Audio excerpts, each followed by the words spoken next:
Hello and welcome back to The Deep Dive. We're the show that takes that magnifying glass to the topics really shaping our world. We try to cut through the noise, look at the layers and get straight to the crucial insights.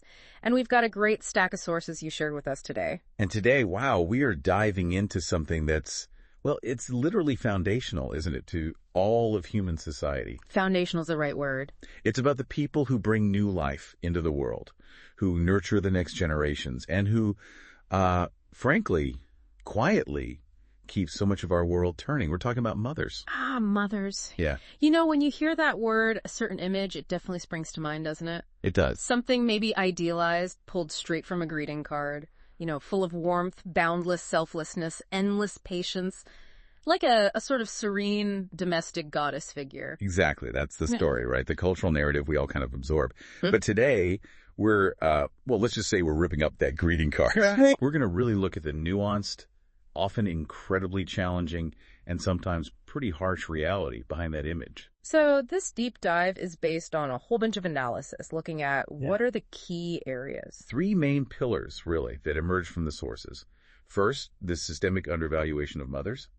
Second, the truly shocking state of parental leave policies in many parts of the world. Shocking is putting it mildly sometimes. And third, the deeply ingrained, sometimes really jaw-dropping biases within our healthcare systems that specifically hit women and mothers. Okay, so less Happy Mother's Day, more like, let's talk about the staggering, unrecognized economic value you provide. Oh, and by the way, society, here's your invoice for services rendered. You are closer to the truth than you might think. Our sources echo that sentiment loud and clear. We're actually calling this deep dive the mother of all problems. The mother of all problems. Okay. Because the deeper we dug into the source material, the more we realize these aren't just, small separate issues affecting some people over here. Right. They are absolutely part of one giant, tangled, systemic mess. A fundamental flaw, really, in how societies, particularly in the West, but elsewhere too, perceive, value, and ultimately support or fail to support this critical group that underpins everything else.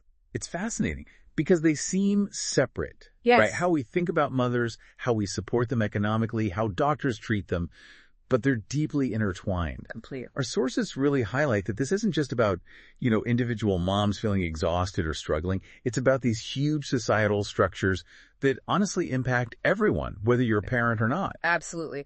We're going to try and unravel how this intertwining leads to this mother of all problems, as the sources frame it. So get ready for a journey, maybe. Some surprising facts, some big data points that might make your jaw drop a little. Definitely some jaw droppers in there. Yeah. And insights that will challenge, I think, a lot of common assumptions about parenthood, gender roles, economics, even how our medical system works. So, let's start unraveling. Okay, let's do it. We're starting with a concept that sounds maybe a bit academic, but I promise you'll recognize it instantly. It's called the good mother ideology. Our sources describe this as this pervasive, almost inescapable cultural pressure. It dictates that a woman has to stick to this standard of what's often called intensive mothering. Right. And intensive is the key word there. This isn't just, try your best, be a decent parent. No, it's an expectation that a woman must be utterly selfless. Utterly. Almost like psychic in knowing everything about child development and needs. And she has to dedicate her entire being, physical, mental, emotional, to her children. And crucially, often at the expense of herself, right? Her own needs, career, interests, even just basic health. Exactly. At the expense of everything else. It's this all-encompassing 204/7 relentless emotional and logistical demand that, let's be honest, is impossible for any single human being to meet consistently. It's the supermom myth, isn't it? That's what we're talking about. Yeah, it's the pop culture version of it, yeah. The idea she should effortlessly juggle a demanding career, maybe full-time. Keep a pristine home, like magazine shoot ready. Right. Prepare gourmet, organic meals every single night. Don't forget perfectly balanced. Perfectly balanced, of course. Manage complex schedules, all the activities, and somehow, through all this chaos, just radiate this like Zen-like calm. Well, looking fabulous, naturally. Oh, absolutely. Perfectly composed, refreshed, no dark circles, no sign of stress, just pure maternal bliss. You've nailed it. Right. And that's not just an impossible standard, it's a cultural pressure cooker. It subtly, and sometimes not so subtly, sets mothers up for inevitable failure. Inevitable. And chronic exhaustion. It fuels guilt, inadequacy.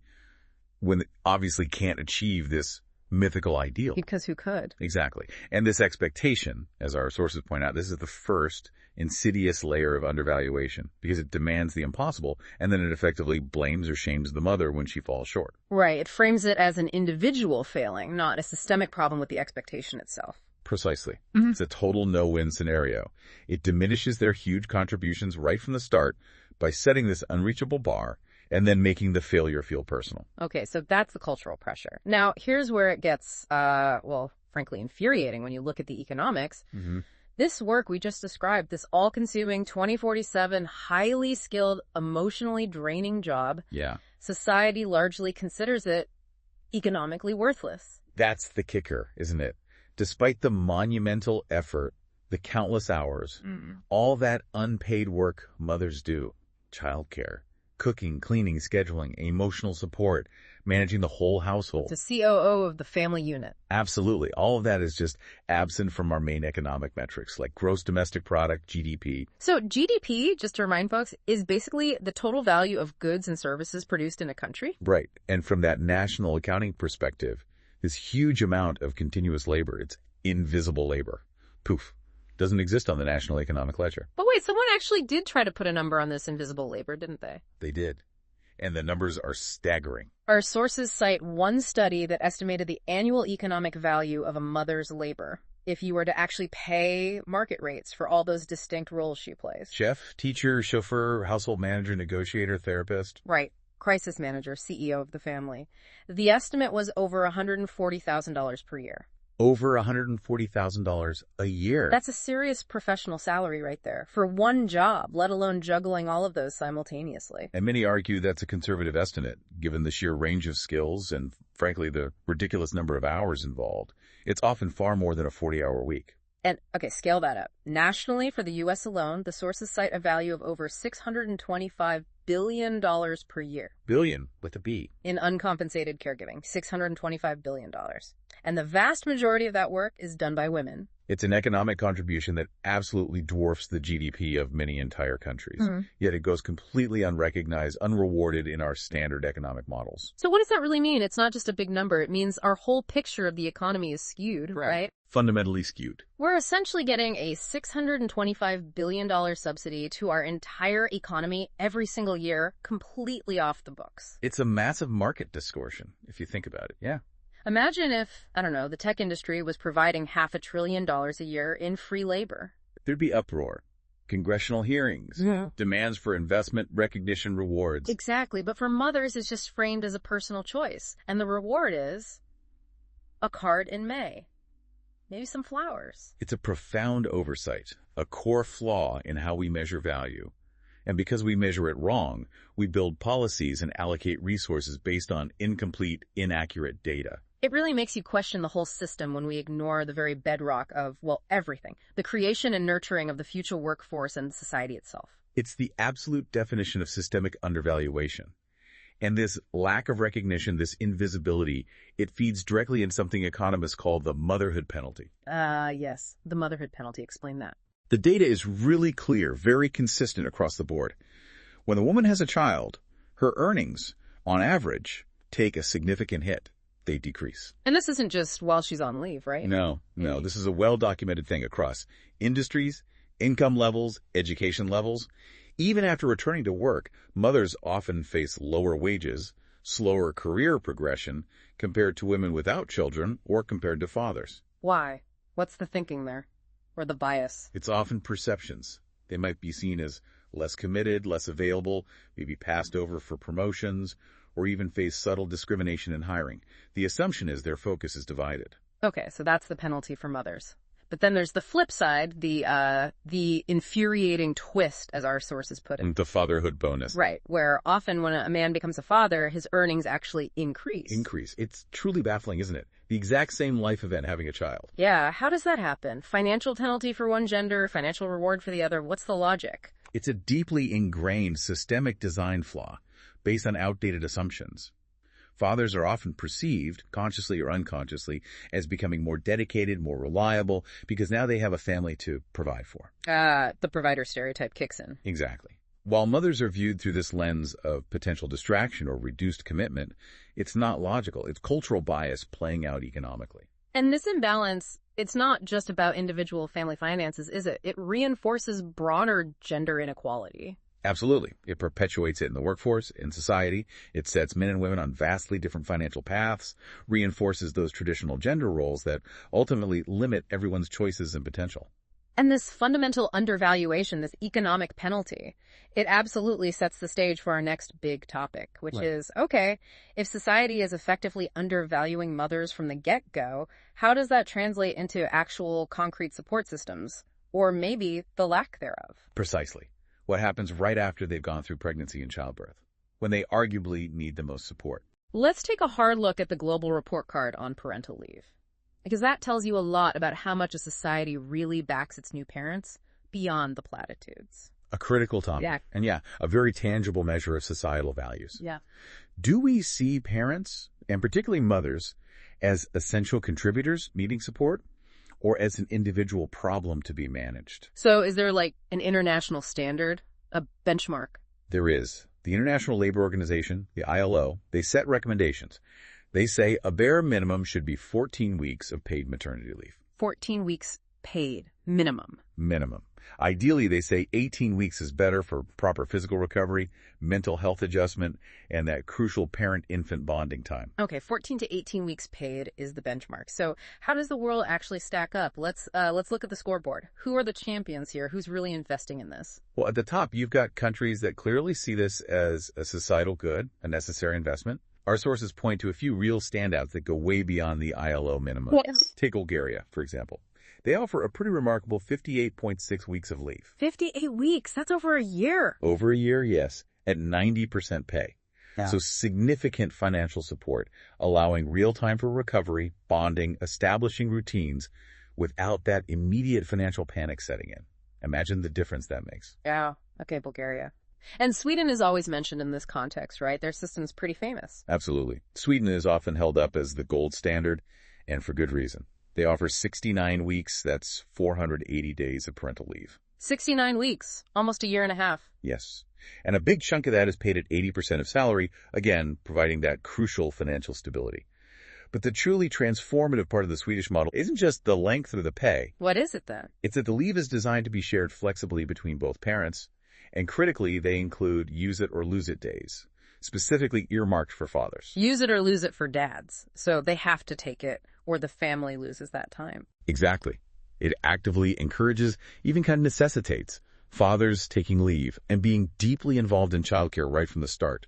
It builds a cultural expectation, not just an option. So it's not just seen as a mom thing over there.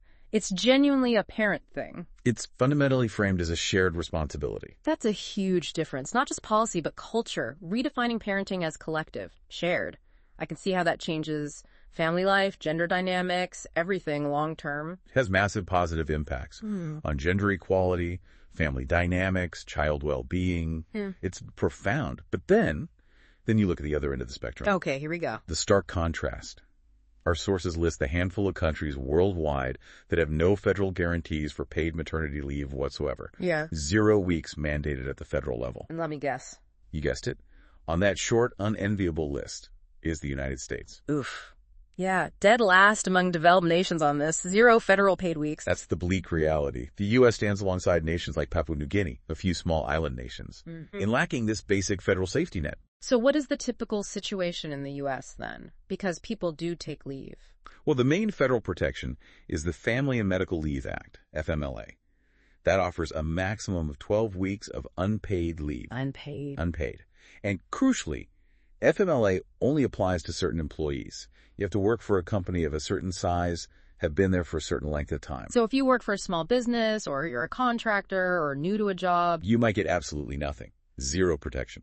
Millions of new parents face this reality. They're forced into an impossible choice.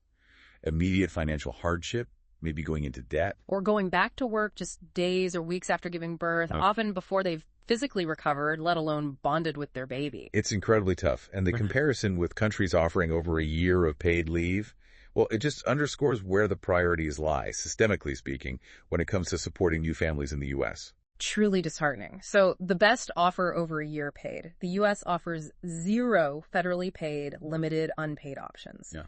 But the report we're diving into, it doesn't just stop at criticizing the current situation. It explores something even more radical, right? It absolutely does. It uses this global reality as a backdrop to introduce and seriously analyze a very bold proposal. Which is A 2-year paid parental leave. 2 full years paid. 2 years paid. Wow. Okay, that's not just tweaking policy. That's a completely different vision for early childhood and family life. It's a paradigm shift. It's double what even generous Sweden offers. It sounds almost, kind of crazy in the context of today's debates, especially in the U.S. It does sound radical, doesn't it? Yeah. Especially compared to 0.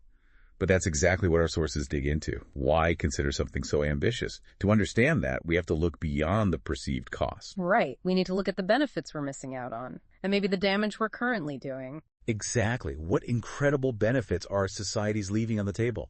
And what damage are we incurring right now by not having these comprehensive leave policies? It's about reframing leave not as a cost or a burden, but as a fundamental investment. Okay, so let's talk about that investment case. Beyond the obvious benefit to the parent and child of having that time, what's the broader argument? Is there a business case? An economic case?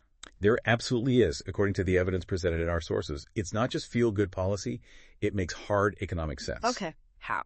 Well, for businesses, offering comprehensive paid leave significantly reduces employee turnover. Ah, retention. Exactly. Think about the costs when an employee leaves recruitment, interviews, onboarding, training, lost productivity while the new person gets up to speed, loss of institutional knowledge.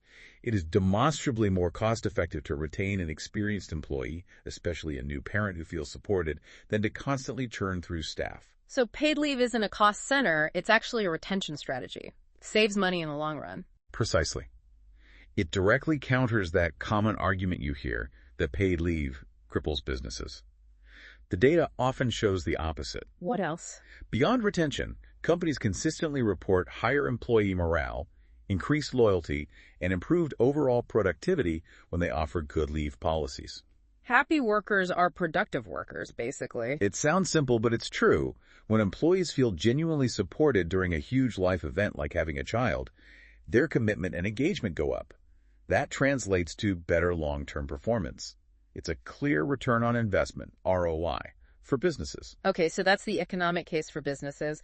What about the societal benefits? Huge societal benefits. Firstly, it powerfully promotes gender equality, especially when the leave is gender neutral and encourages fathers to take it, like the Swedish model. How does that work? When fathers take significant parental leave, our sources show they tend to stay much more involved in child care throughout the child's life, not just in the first few months. Really? It changes long-term behavior? It does. It fundamentally rewires traditional family dynamics. It leads to a more equitable distribution of domestic labor, of caregiving within the home. It starts to break down those deeply entrenched gender roles about who does what. That's fascinating. It normalizes dads being caregivers from day one. Exactly. And then, of course, there are the health benefits. These are undeniable and impact both babies and mothers. Okay, let's hear them. For babies. For babies, paid leave is directly linked to lower infant mortality rates. That's a massive public health indicator. Wow.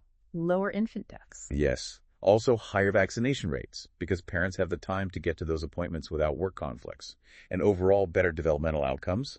It allows for things like prolonged breastfeeding, which has huge health benefits, and it just ensures a more stable, less stressed environment for the newborn during those critical early months. Makes sense. More presence, less parental stress, better health access. And for mothers. The benefits for mothers are absolutely critical, especially given the vulnerability of the postpartum period.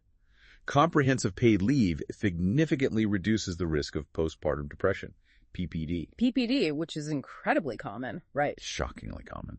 Affects roughly 1 in 7 new mothers, according to the stats cited. And it's often made much worse by lack of support, financial stress, isolation, the pressure to return to work too soon. So paid leave gives them breathing room. It provides crucial time and stability, time for physical recovery from childbirth, which is a major physical event, and time for mental and emotional adjustment, for bonding with the baby, all without the crushing weight of immediate financial pressure or job loss hanging over them. Okay. The case seems overwhelming. It helps businesses retain staff, boosts morale, promotes gender equality, lowers infant mortality, improves child development, reduces PPD. The evidence is incredibly strong. So why isn't it happening, especially in a place like the U.S.? If the benefits are so clear, what is the fundamental blockage? Why are we stuck at 0 federally paid weeks? The blockage, as our sources really dig into, is systemic. It's tangled up in those issues of undervaluation and bias we started with. And to truly understand it, we need to shift focus to another critical system. Which is a place that should be all about care, empathy, objective evidence, the healthcare system. Let's talk about gender bias in medicine. Right. This is really disconcerting territory. It is. Our sources highlight a shocking, pervasive reality. A woman's pain, her symptoms, are often systematically taken less seriously than a man's. There's actual data on this. Oh, yes. One widely cited study, mentioned in the materials, looked at emergency rooms. Women presenting with acute abdominal pain waited, on average, 33% longer for pain medication than men presenting with the exact same symptoms. 33% longer? Yeah. For the same pain, just because they were women? That's what the study found. Think about that. Same physical complaint, different urgency and treatment, apparently based on gender. What's the reason? What's the underlying bias there? It seems to be this deeply ingrained, often unconscious bias that women's pain is frequently misattributed. It's seen as emotional or exaggerated, maybe attention-seeking or psychosomatic, all in her head. While a man's pain is seen as real, organic, structural, deserving of immediate, serious investigation and intervention. And this isn't just about waiting times for painkillers, is it? It affects actual treatment. Absolutely. It plays out in how they're treated, too. Women reporting pain are disproportionately prescribed sedatives or antidepressants. So basically, calm down, dear, have a nap. Effectively, yes. While men with similar pain complaints are more likely to get strong painkillers, diagnostic tests, referrals to specialists, their physical discomfort is treated as a physical problem to be solved. This leads to delayed diagnoses, surely. Years of suffering. Exactly, and it's particularly bad for conditions that predominantly affect women. Things about endometriosis. Endometriosis, right. Debilitating pain for years. Debilitating. Chronic, severe pain, heavy bleeding, often infertility. It affects millions. Yeah. Yet, on average, it takes a staggering 7 to 10 years to get diagnosed. 7 to 10 years? Why so long? Because doctors, for years, will often dismiss the symptoms. Oh, it's just bad period cramps. That's just normal discomfort for women. Take some ibuprofen. Learn to manage it. Imagine living with that level of dismissed pain for a decade. The physical toll, the psychological toll. It's infuriating. And how does this bias play out specifically in pregnancy and postpartum care? That seems like a particularly dangerous area for this kind of dismissal. Is incredibly dangerous. When a mother, maybe newly postpartum, complains about severe pain or worrying symptoms like a persistent worsening headache that could signal preeclampsia, or unusual bleeding or abdominal pain that could be a hemorrhage or infection. Yeah. They're often dismissed, told it's normal after childbirth or expected side effects. You just had a baby, what do you expect? But those could be signs of life-threatening complications. Absolutely. And this dismissal, this failure to adequately validate or investigate her reported symptoms, can mask serious issues until it's too late. It directly contributes to preventable maternal deaths and injuries. It's a systemic failure rooted in not taking women's experiences seriously. Okay, this is heavy stuff. Now, our sources, they use a thought experiment to really drive this home, right? This point about systemic bias and priorities. They do. It's brilliant. Maybe a bit darkly funny, but it absolutely lays bare the absurdity of the current situation and how much is based on gender. The hypothetical role reversal. Exactly. Imagine this. What if men were the ones who got pregnant and gave birth? Okay, let's play this out. What changes? Everything changes. Let's start with medical research funding. Our sources point out currently less than 2% of medical research funding goes towards pregnancy and female reproductive issues. Less than 2%. Wow. If men are giving birth, what do you think that number becomes overnight? 50%, 70%. It would have to skyrocket, right? Skyrocket is an understatement. It would likely become the single most funded, most urgent area of medical science in human history. We'd immediately see the establishment of, National Institutes for Procreation Health. Oh, Centers for Dad Bod Recovery. Exactly. At every major university, flush with cash. Endless grants. Government priority number one. Huge private investment. There'd be this intense competitive race to understand every single nuance of male gestation and parturition. Okay. Research funding goes through the roof. What about postpartum care? You think men would be sent home after pushing out a baby, maybe having major abdominal surgery, with just a quick checkup 6 weeks later? Are you kidding? The idea is laughable. There would be government-funded mandatory recovery centers, state-of-the-art facilities. Like elite athlete rehab centers. Precisely. Maybe called the Champions Comeback Clinic or something. Complete with dedicated physical therapists for core restoration, personal nutritionists optimizing their post-delivery physique, maybe sports psychologists helping them cope with the mental game. Return to the game. Right. Workplaces would have mandatory on-site nap pods, maybe lactation consultants for whatever needs consulting. It would be a national obsession to get them back to peak condition efficiently and fully supported. And parental leave. Forget 14 weeks or even 69 weeks. Oh, please. 2 years paid leave. That would be the starting point for negotiations. Absolute baseline, non-negotiable. And they wouldn't be seen as taking time off. They'd be heroes. National heroes. Yeah. For enduring the profound physical ordeal, there'd probably be parades, statues eventually. The whole cultural narrative would shift instantly to glorify the sacrifice, the strength, the sheer magnitude of male birth. It's funny imagery, but the point it makes is devastatingly serious, isn't it? It really is. The lack of robust support, research, and care for mothers isn't because it's too complex or too expensive. It's fundamentally because of who has primarily affected women. The system is demonstrably designed around a different set of priorities, different bodies, different experiences, being implicitly valued more. It effectively devalues the birthing parent and their well-being, especially once the job of producing the baby is done. The focus shifts entirely. It shows how deep that gender bias runs, right into resource allocation and what society deems important enough to invest in. And this bias is perfectly illustrated, our sources say, in how we actually structure postpartum care right now. That stark contrast between the baby's care and the mother's care in the first year. It's 9-day. Let's look at the baby's journey first. The American Academy of Pediatrics has a clear schedule, right? Recommended well-child visits. Yeah, it's pretty packed. You go in at, 3 to 5 days old? Then 1 month, 2 months, 4 months, 6 months, 9 months, 12 months. That's at least 7 comprehensive checkups in the first year alone. 7 visits. Oh. All meticulously designed to track growth, check development, catch any issues early, give vaccinations. Makes total sense for the baby's health. Okay, now contrast that with the mother. The person who just went through maybe 9 months of pregnancy, hours or days of labor, maybe major surgery. What was the historical standard of care for her recovery? For decades. A single visit. 1 visit. At 6 weeks postpartum. That was basically it. You got cleared for exercise and sex, maybe asked about birth control and sent on your way. 1 visit. After arguably the biggest physical transformation and event of her life. 1. Now, thankfully, the American College of Obstetricians and Gynecologists, ACOG, they've updated this recently. They now recommend earlier contact within 3 weeks and a comprehensive visit by 12 weeks, which is better. Okay, that's an improvement. It is an improvement on paper. Yeah. But the reality on the ground, the way the system is still structured, it reveals a system primarily built around the baby's health schedule, not the mother's ongoing recovery needs.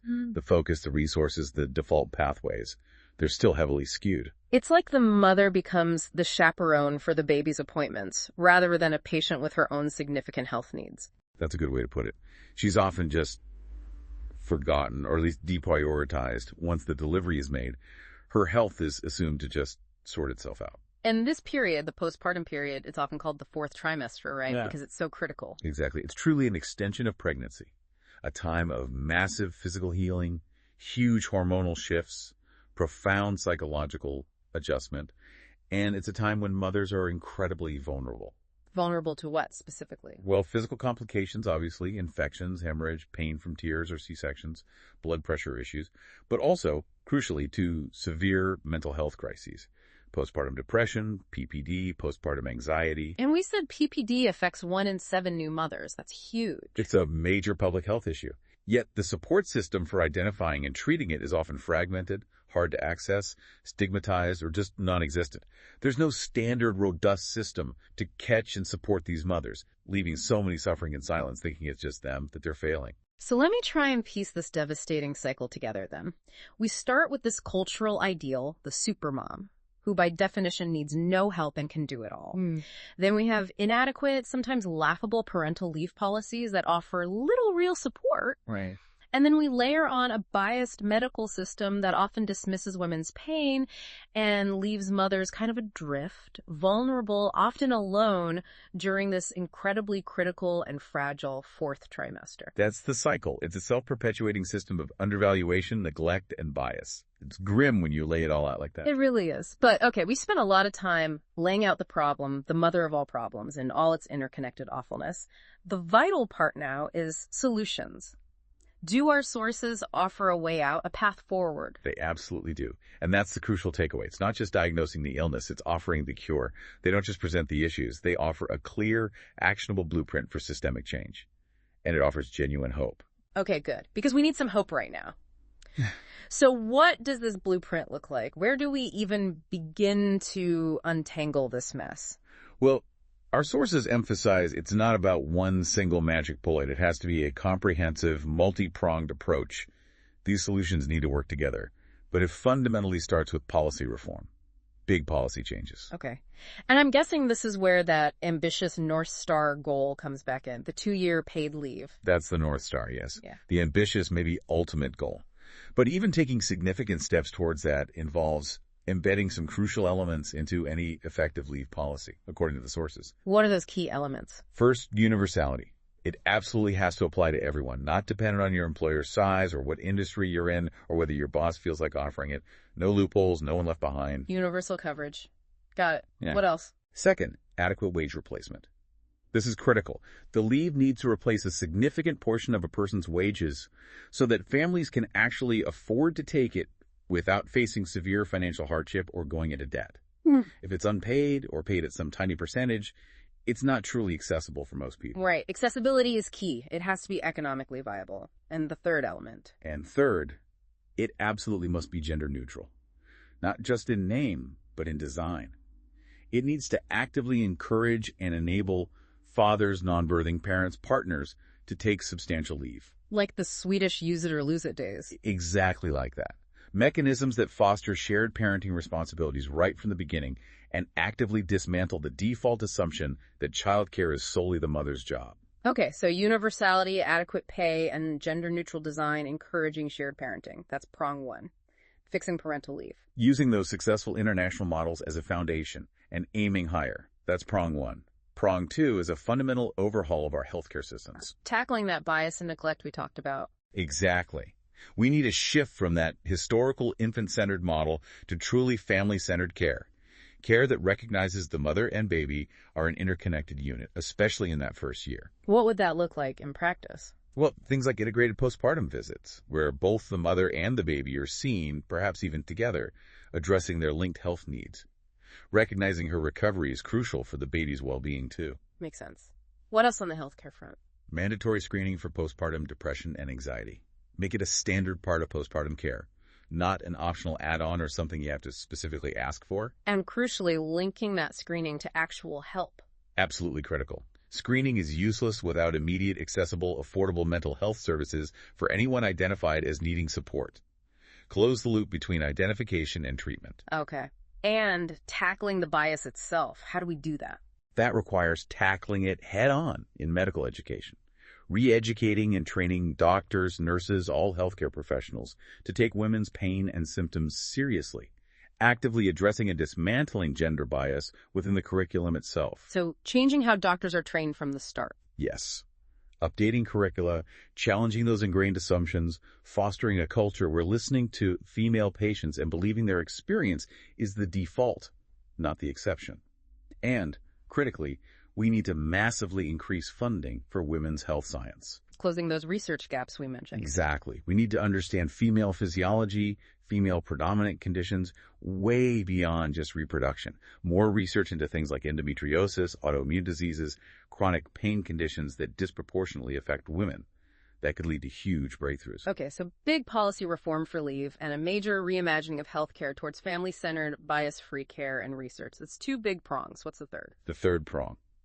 This one might be the hardest in some ways. It's challenging societal norms. It's the cultural shift piece. Back to the good mother ideology and the supermom myth. Precisely. We need to consciously, explicitly work to kill the supermom myth, as one source put it. Dismantle the unrealistic, damaging expectations it imposes. This is a battle fought in media, in communities, in workplaces, even in our own heads. How do you even start to do that? It feels so ingrained. It is ingrained, but not impossible. It involves things like public awareness campaigns, campaigns designed specifically to highlight and celebrate the immense economic value of caregiving. Make that invisible, $625 billion visible. Shift the narrative from personal sacrifice to valuable economic contribution. Exactly. Reframe it. And it means actively normalizing shared parenting roles. Not just through policy, but in our everyday language, in the stories we tell, the images we see. Like your example earlier, correcting someone who says a dad is babysitting his own kids. Yes. That small linguistic shift matters. Affirming, simply and naturally, no, he's parenting. It reflects and reinforces a fundamental change in expectations about who does this essential work. We need to see dads doing the mundane, everyday care, not just the fun stuff or the heroic saves. Okay, policy, healthcare, culture.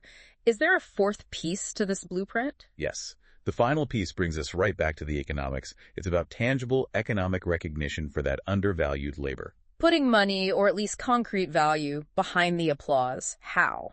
Our sources suggest concrete policy ideas. Things like implementing specific tax credits for stay-at-home parents, directly acknowledging their economic contribution, and making it more financially feasible for families to have a dedicated caregiver if they choose. So a direct financial acknowledgement. Yes. Or another powerful idea. Establishing policies that grant Social Security credits for years spent out of the paid workforce raising children. So caregivers aren't penalized in retirement for having taken time out to raise the next generation. Exactly. Ensure they aren't facing poverty in old age because they performed arguably one of the most critical societal roles during their prime working years. These aren't charity. They're about respect, fairness, and valuing contributions that have been taken for granted for far too long, correcting a historical economic injustice. Okay, so let me recap the blueprint. Prong 1, radical policy reform on parental leave, universal, paid, gender neutral. Prong 2, reforming healthcare, family-centered, integrated care, mandatory PPD screening linked to support, tackling bias, funding research. Prong 3, challenging societal norms, killing the supermom myth, valuing caregiving, normalizing shared parenting.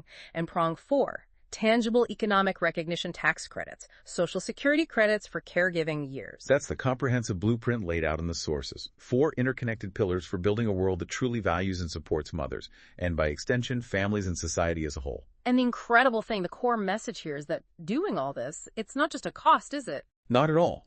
The evidence overwhelmingly shows that investing in mothers, investing in these policies, is the profound high-return investment in our collective future. It's not just about helping individual moms feel better, though that's important. It's about what? It's about fostering healthier families, physically and mentally, building stronger, more resilient communities, increasing overall economic productivity because you have healthier workers and fewer people forced out of the workforce, creating more prosperous, more equitable, more stable societies for absolutely everyone, whether they have children or not. It genuinely lifts all boats. It improves the whole system. Exactly. And the sources drive home this powerful conclusion. The cost of not doing these things is far, far higher. How so? That cost manifests in healthcare crises like high rates of PPD, in lost economic productivity from women dropping out or scaling back, in diminished human potential for both mothers and children, even in generational trauma passed down. That cost is astronomical compared to the cost of strategic, compassionate investment. So the argument that we can't afford things like paid leave or better postpartum care, it misses the bigger picture. It completely misses the bigger picture. Society has effectively been getting, as one source powerfully put it, a free ride on the backs of mothers for centuries. Wow. Externalizing the true cost of raising the next generation onto individual women. The argument now is, it's time to internalize those costs. It's time to pay up. Not just because it's morally right, but because it's economically essential for our own future prosperity and well-being. A powerful place to end this deep dive, it feels. Well, the problems are huge and stark, but the blueprint for solutions is also clear and compelling. It is. It's not an impossible task. It's a significant one, requiring political will and cultural shifts. But the path is laid out. It's amazing how this topic, motherhood, which can seem so specific, ends up being this lens. A lens for everything. Global economics, healthcare policy, gender equality, the future of work. It's the ultimate deep dive because it really is where so much of society begins and where its future potential lies. And that is our deep dive for today. Thank you so much for joining us on this journey. We know it was a heavy one at times, exploring some really challenging realities. But vital realities Yeah. affecting every single one of us, directly or indirectly. Absolutely. So as you go about your day, maybe let this question sit with you, something to mull over from our sources. How would our society fundamentally restructure itself? Not just in its laws and policies, but in its deep cultural fabric, its everyday interactions, its core values.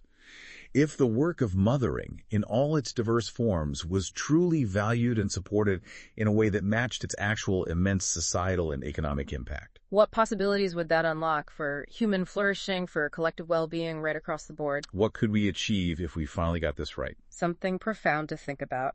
Until next time, we encourage you to continue your own deep dive into this vital topic. Thanks for listening.